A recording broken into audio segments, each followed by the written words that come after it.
তো আমরা ছিলাম এই বুড়িগঙ্গার কিন্তু যে শ্যামপুর কদমতলি বলতে পারেন, সেখান থেকে এসেছি বুড়িগঙ্গার অপর সাইডে। এটা কিন্তু দক্ষিণ কেরানীগঞ্জ দোলেশ্বর মহাবিদ্যালয়ের ঠিক পাশেই যে ঘাটটি।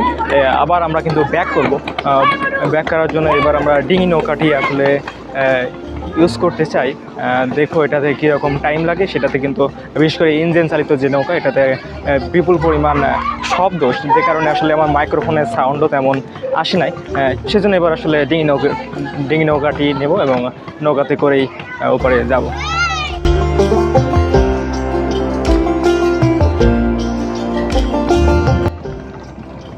ছোট্ট একটি নৌকাতে করে আমরা বুড়িগঙ্গার বুক চিরে চলে যাচ্ছি। এই মুহূর্তে দক্ষিণ কেরানীগঞ্জে যে পার, সেই পার থেকে আমরা যাব ওই সাইডে নারায়ণগঞ্জ শ্যামপুর, ওই সাইডে আবারও আমরা পারাপার হচ্ছি। এর আগেরবার কিন্তু এসেছিলাম আমরা ট্রলারে, এবার কিন্তু নৌকাতে করে যাচ্ছি। ট্রলারে অতিরিক্ত ইঞ্জিনের সাউন্ডের কারণে আসলে এরকম সাউন্ড কোয়ালিটি সেরকম আসে নাই। এবার মোটামুটি আশা করি সাউন্ড কোয়ালিটিটা ভালোই আসবে। নৌকাতে আছি আমি আর আমার মামা। কি করছো তুমি? বইটা দেবা?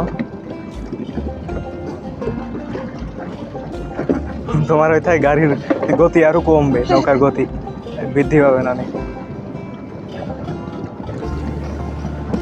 নৌকায় কিন্তু আমরা যাচ্ছি এই পার থেকে ওই পাশে, আর মাঝখান দিয়ে কিন্তু দৈর্ঘ্য বরাবর কিন্তু অন্যান্য বড় যেসব লঞ্চ আছে সেগুলো চলাচল করতেছে। অনেকে স্থির দাঁড়িয়েও আছে। তাদের গতির ইঞ্জিন চালিত অনেক বেশি হওয়ায় কিন্তু ডিঙি নৌকাদের ক্ষেত্রে অনেকটা রিস্কি হয়ে যায় অনেক সময়। বিশেষ করে বড় নৌকা যখন আসে, ঢেউয়ের পরিমাণটা অনেক বেশি হয়ে যায়।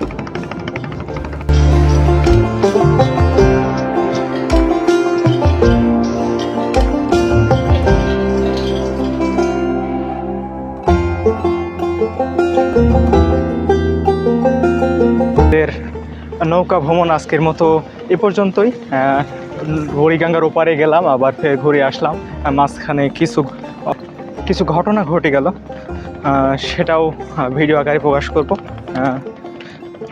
আর আজকের ভিডিও তো এই পর্যন্তই। দেখা হবে আবারও নতুন কোনো ভিডিওতে। ততক্ষণ সুরক্ষিত থাকবেন, নিজের খেয়াল রাখবেন। আল্লাহ হাফেজ।